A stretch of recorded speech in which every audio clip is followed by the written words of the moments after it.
చక్కగా డ్యాన్స్ వేసిన సీనియర్ బాయ్స్కి ప్రభు పేరుతో వందనాలు. మరొకసారి వారి కొరకు చప్పట్లు కొడదామా?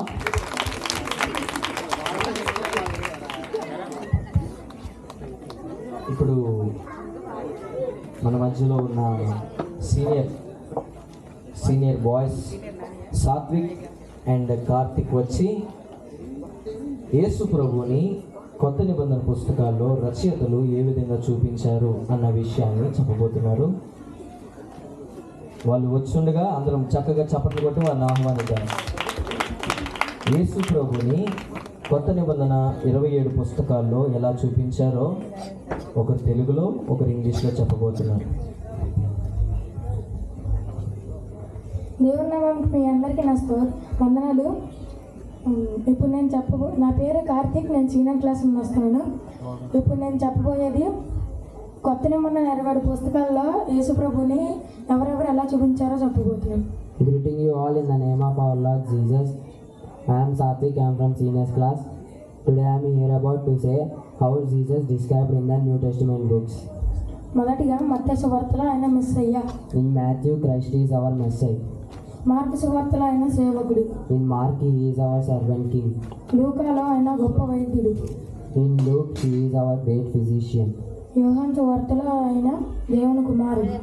In John, he is the Son of God. అపొస్తల కార్యంలో ఆయన మరణం నుండి లేచిన ప్రభువు. In Acts, he is the risen Lord. రోమీయుల్లో ఆయన మన నీతి. In Romans, he is our righteousness. కొరింథీయుల్లో ఆయన పరిశుద్ధుడు. In Corinthians, he is our holiness. గలతీయుల్లో ఆయన విమోచన. In Galatians, he is our justification. ఎఫెసీయుల్లో ఆయన పరిపూర్ణుడు. In Ephesians, he is our perfection. ఫిలిప్పులో ఆయన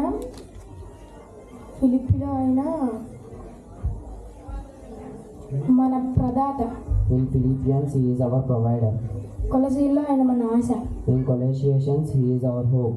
దశలోనికల్లో ఆయన రాకడ రాజు. In Thessalonians, he is our coming king. తిమోతిలో ఆయన మన కాపరి. In Timothy, he is our shepherd. తీతులో ఆయన ప్రతిఫలం. In Titus, he is our rewarder. ఫిలిమోనులో ఆయన మనల్ని ప్రోత్సహించేవాడు. In Philemon, he is our encourager. హెబ్రీయుల్లో ఆయన మన ప్రధాన యాజకుడు. In Hebrews, he is our high priest. యాకోబులో ఆయన మన జ్ఞానం. In James, he is our wisdom. పేతురులో ఆయన మన వారసత్వం. In Peter, he is our inheritance. యోహాను సువార్తల్లో ఆయన మన ప్రేమికుడు. In John, he is our lover. యూదాలో ఆయన మా యోధుడు. In Jude, he is our warrior. ప్రకటన గ్రంథంలో ఆయన ఆల్ఫా మరియు ఒమేగా, ఆదియు మరియు అంతము. In Revelations, he is a Alpha, Omega, beginning and the end. మీ అందరికీ నా వందనాలు. చక్కగా చెప్పిన సీనియర్ బాయ్స్కి ప్రభు పేరిట వందనాలు. మరొకసారి చప్పట్లు కొట్టండి. మరి ఒక 10 నిమిషాలు మరి మన మధ్యలో ఉన్న సేవకులు సంసూన్ గారు క్రిస్మస్ గ్రీటింగ్స్ చెప్తారు.